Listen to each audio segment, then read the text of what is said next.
In Module 2, we're going to look at the way that psychiatry in particular has this capacity to think that firstly it knows what causes a particular mental illness. It knows the roots of the problem, whether it's biological or psychosocial. And then in knowing that, it can correct it. It can correct it by instituting a therapy that will obliterate the original symptoms. But before we look at the disturbing case of lobotomy in detail, let's rock.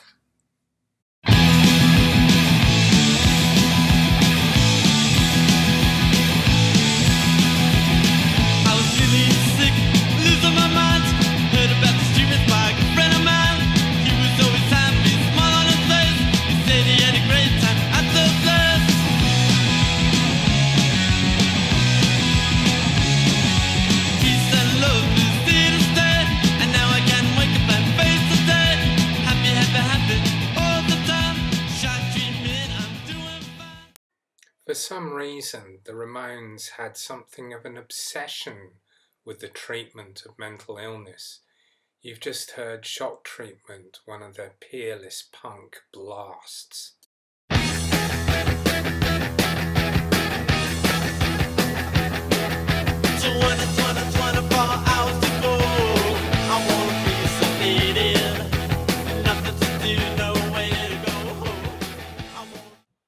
Apparently Joey wanted to be sedated.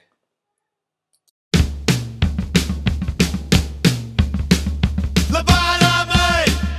Lobotomy! Lobotomy! Lobotomy!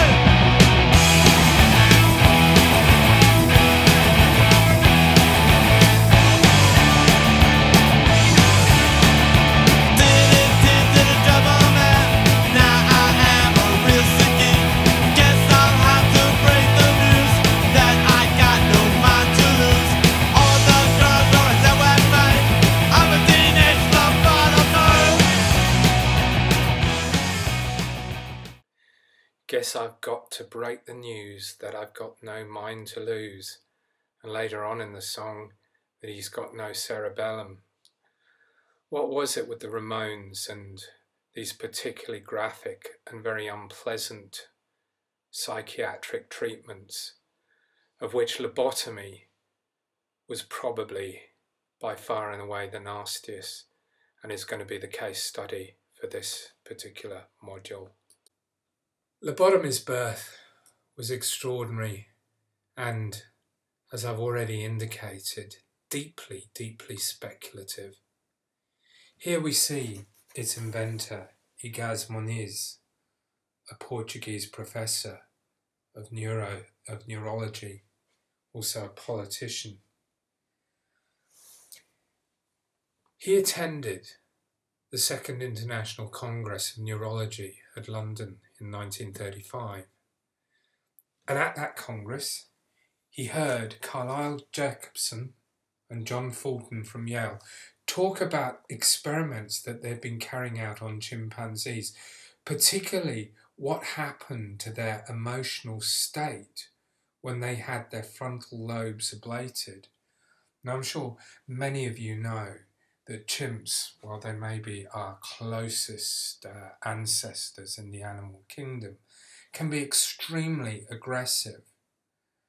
And what Jacobson and Fulton identified was that ablating the frontal lobes of the chimpanzees resulted in them becoming incredibly quiescent. So Moniz must have been sitting there thinking all the time, chimps, humans, humans, chimps. Wasn't quite the monkey running around Homer Simpson's head, but maybe it was not dissimilar. Obviously, Moniz thought, well, if it works with chimpanzees, why can't we do it with human beings? So he returns to Lisbon. Now, you'll have noticed already, he wasn't a surgeon. He needs to get a surgeon on side if he's going to carry out these experiments. And he goes and he finds Almeida Lima, and between the two of them, they carry out a number of lobotomies on patients. Between November 1935 and February 1936, they carry out 20 of these in total, and we can see an illustration of the effect that they're trying to produce. Go in the frontal cortex, put in some kind of object, wave around and destroy that part of the brain. Now, in the literature that they wrote up to report their experiments, they said that 7 of these 20 were cured, 7 had ameliorated symptoms, while 6 had no change. Now, you might think that that's a poor result, but at the time, the problems of schizophrenia in particular were so extreme that 7 cured looked like a real result. 7 cured and 7 ameliorated. It seemed to have beneficial effects for the majority of people that underwent this particular operation. And to aid him in carrying out this operation, Muniz developed the leucotome, which we can see here, and then went on to win the Nobel Prize in 1949. And you can see the citation here. I put it in different size fonts for the emphasis, and you'll be able to download this slide and you'll be able to read it in more detail. But in winning the Nobel Prize in Physiology or Medicine in 1949, the citation said that the lobotomy must be considered one of the most important discoveries ever made in psychiatric therapy. But it was a pretty radical operation. It required extensive surgery under anaesthesia, actually going in through the skull. Walter Jackson Freeman II, pictured here performing one of his lobotomies, was very influenced. In fact, he thought that what Muniz was doing was a good thing, but he didn't like the difficulty of the operation. So he developed his own technique, the transorbital lobotomy, where you went in with the leucotome under the eyelid, using a hammer, popped through under the eyelid, into the frontal cortex, and wiggle around. And this was a highly effective, very quick, and generally required only local anaesthetic to be performed.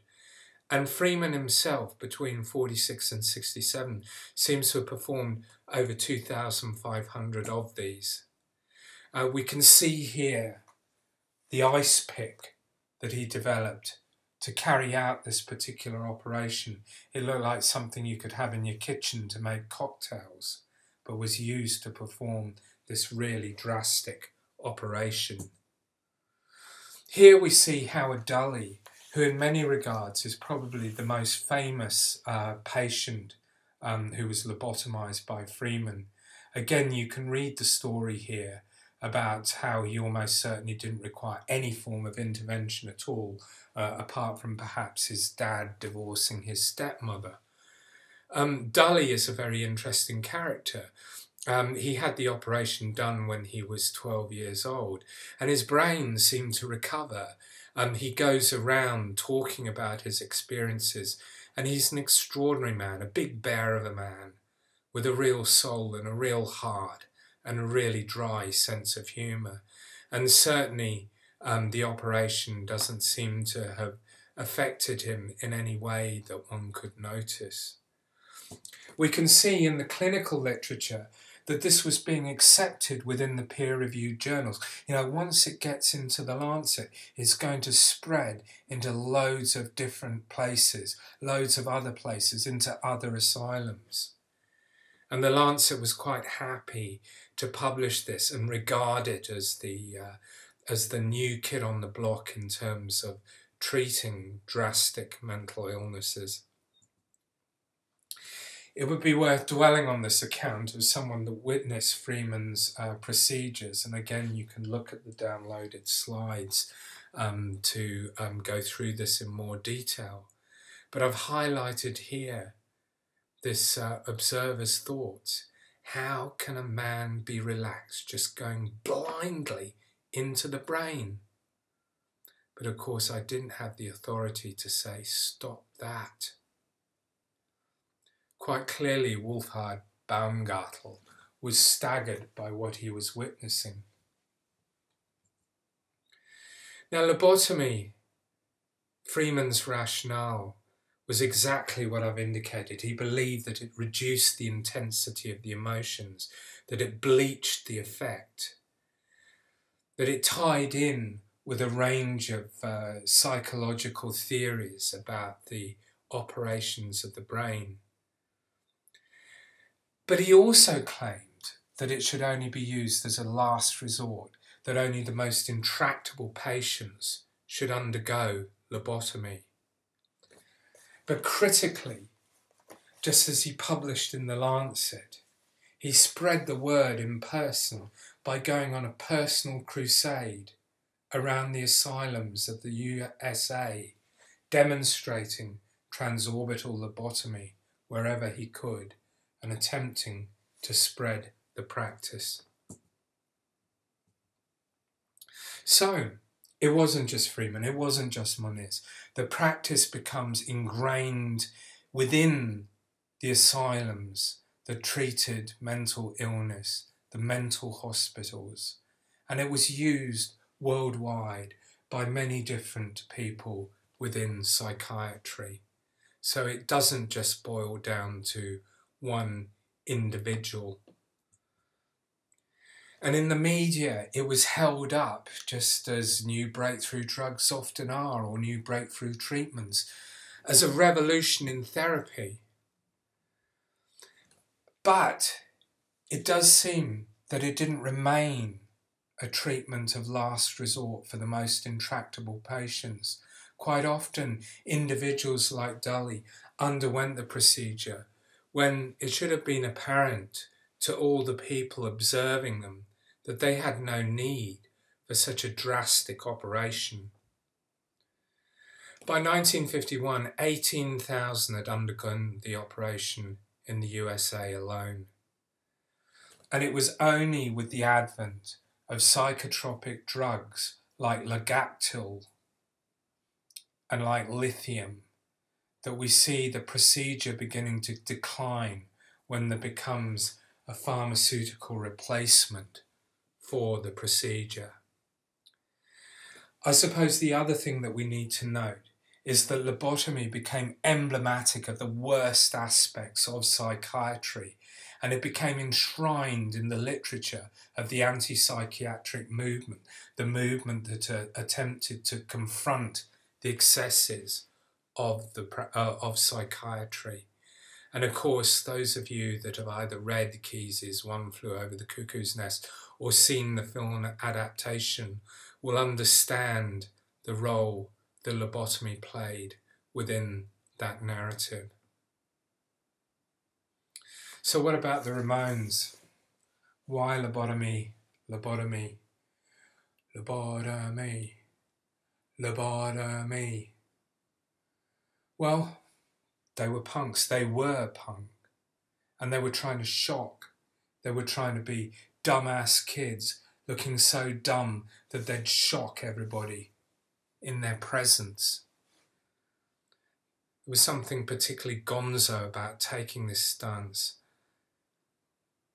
And I guess that's why they sung so many songs about mental illness and its treatment, that they were looking at one of the most shocking practices that you could see in biomedicine and holding it up to people and saying, be shocked.